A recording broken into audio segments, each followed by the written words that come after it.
Okay, today's a very exciting day because today we're starting chapter 16, which is all about vector fields. And in chapter 16, a lot of the stuff that you've been doing over 3 semesters of calculus just comes together really, really beautifully. So, I need to define what a vector field is. And to do that, I have brought with me a friend. This is Sniffles the Bear. She's a bear with a very important job. You see, she doubles as a tissue dispenser. And she's agreed to help me out in illustrating the notion of a vector field. So usually when I introduce vector fields, I ask the class if there are any gardeners in the audience. Now I can ask that now. Are there any gardeners out there? And I can't tell whether there are or not. Okay. But I will point out what gardeners have in common with mathematicians. And it's that we like to plant things. So a gardener might go and plant flowers. So at different locations, they're putting a flower. Well, mathematicians with a vector field are just planting vectors. So what they're doing is at different locations, they're putting a vector, and that gives us a vector field. Rather than a field of flowers, we have a beautiful and lovely field of vectors. Okay. So, how we're going to denote this, I'm going to let D represent the domain of my vector field, and that's going to be some subset of Rn. Now, for our purposes, n will be either 2 or 3. We'll work with vector fields in 2 space and in 3 space. And so a vector field is a function. It's a vector valued function. The output is going to be those vectors that we were planting. The input is going to be the location at which we were planting them. Okay. So whenever the output of a function is a vector, we put a bar over the name. In typeface, it'll be just in bold. In handwriting, we put a bar over it. Okay. This is going to be a function that maps my domain, which is some subset of n space. It's going to map it to a codomain of n space. Very important, these n's match. So I can go from points in 2 space to vectors in 2 space. That's a vector field. I can go from points in 3 space to vectors in 3 space. That's a vector field. If I'm mapping from 2 space to 3 space, that's a function from 2 space to 3 space, not a vector field. The dimension of the domain and the codomain need to match. And the way we're going to think about this is that my input is a point in the domain. It's a location. And the output is going to be a vector that we're going to plant at that point. So we'll draw the vector with its tail at the point in the domain that we have. Now what's nice about this is that if you think about it, if I'm mapping from 2 space to 2 space, input's 2-dimensional, output's 2-dimensional, that's a 4-dimensional graph. But by thinking of the input as a point and the output as a vector, I can graph the input and the output on the same pair of axes. So let's just say I had a vector field f of xy equaling, x plus 1, x plus y. Okay. And I could create a table of values so that I could draw part of the graph. So I'm going to list my points x, y, and then the vector that's the output f of x, y. Okay. So if I were to plug in the origin, I would get out the vector 1, 0. Okay. So the way I would represent that is here's the origin. That's going to become the tail of this vector. So I'll draw a vector that goes 1 unit to the right and 0 units up. If I were to plug in the point, let's do 0, 1. Okay. Now I'm going to get the vector 1, 1. X plus 1 is 1. X plus y is 0 plus 1 is 1. So I would go to the location 0, 1, and that's where I'm going to plot the vector that has me going 1 over and 1 up. If I were to plug in the point -1, let's say -1, 0, I would get the vector Negative 1 plus 1 is 0. Negative 1 plus 0 is negative 1. So if I came over to the point negative 1, 0, I would be drawing the vector that goes straight down 1 unit. Okay. So this is how I can represent 4 dimensions just using 2. The input is the location of the tail of the vector. The output is the vector itself. Okay. Now, if I'm graphing a vector field, you can see it's going to be kind of tedious to just graph this by plotting a bunch of points. You might be asked in the homework to graph a vector field by just sort of creating a table of values and plotting some vectors. Basically, you want to do that until you've plotted enough that you sort of notice a pattern. I'll just point out that in this case, pretty much I can see, because the x component is x plus 1, this line at x equals negative 1 is going to be an important boundary.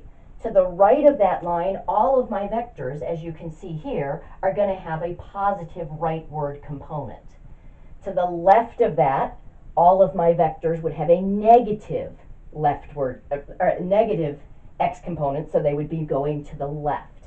And then when x is negative 1, the x component of my vectors is 0, so my vectors will be pointing straight up or straight down. Okay. Can also take a look at the x plus y. I can see that in quadrant 1, that's always going to be positive, so all of my vectors in quadrant 1 are going to point up. Over here in quadrant 2, where x and y have opposite signs, I can see it's going to depend on which one has the bigger absolute value. X is negative, so if x has the bigger absolute value, we'll have vectors that are pointing down. If y has the bigger absolute value, we'll have vectors that are pointing up. So I can sort of do a little bit of analysis. If on a quiz or an exam, I was asking you to draw a vector field, I would either specify plot at least 5 vectors, or I would give you the left side of this table of values. I would say, I want you to plot the vectors for these points. Because it's kind of hard to know when have I drawn enough that I know what's going on. Very often when we're working with vector fields, we use computers, because computers are fast at generating lots of these things. We're a little bit slow when we have to do them one at a time like so. Okay. One thing that computers will often do, though, is focus more on the direction of the vectors than the magnitude.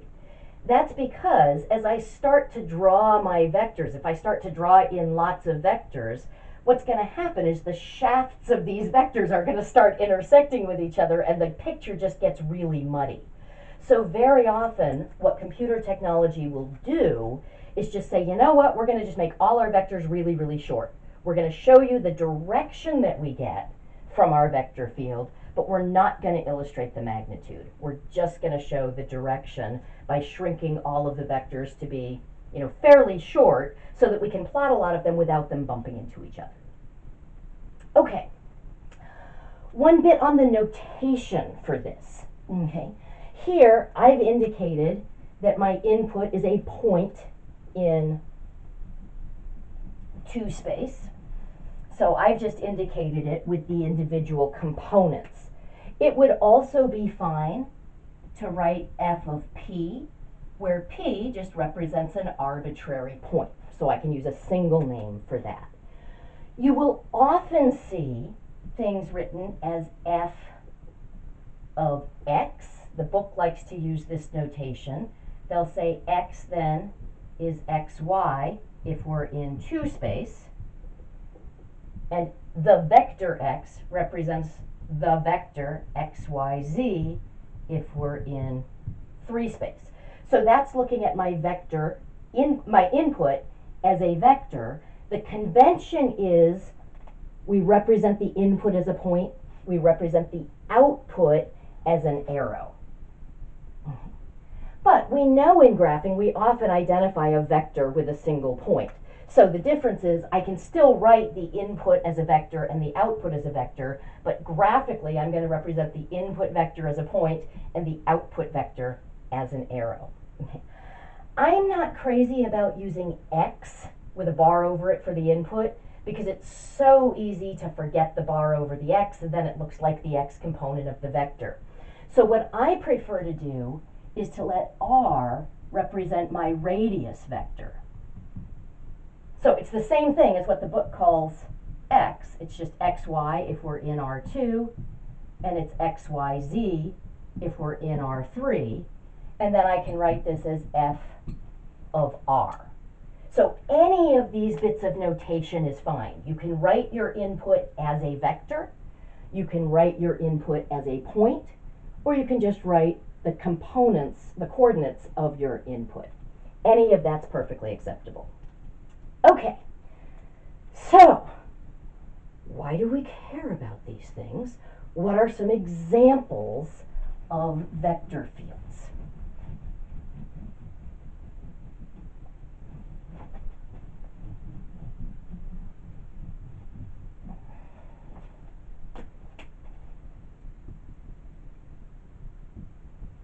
So, examples. I could have a velocity field.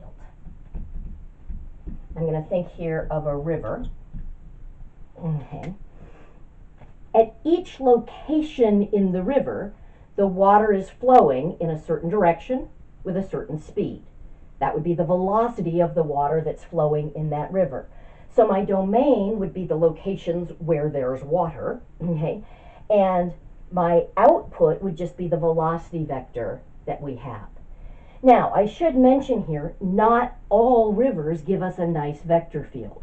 Sometimes we've got a river where the velocity of the river flow is actually a function of time. This happens a lot in the Sierras.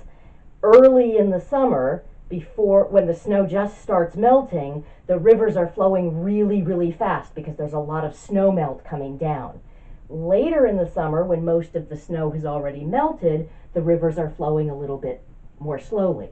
So in that case, the velocity of the river is a function of both location and time. That's not a vector field. But if you have a vector where the velocity of the vector is independent of time, or if you were studying a river over a short enough window of time, I'm just looking at it over a week, and over that week it really doesn't change very much, then I can view that as a vector field where the velocity vector is a function of the location. Okay. Another example that I really like is force fields. Now, I grew up when they used to have Saturday morning cartoons. So Saturday morning, my brother and I would get up and we would just watch cartoons all morning, and that was great fun. And we would watch things like the Super Friends, who were these superheroes, and they would be fighting villains, and there would be these force fields, and it was so cool. Then I found out force fields are real, which is amazing.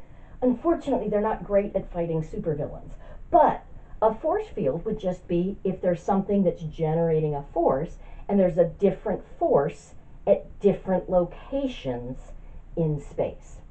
So, what I'm going to do is I'm going to stop here with these examples. In the next video, we're going to take a look at some specific examples of some force fields, because that is going to be one of the main examples that we're studying in this chapter.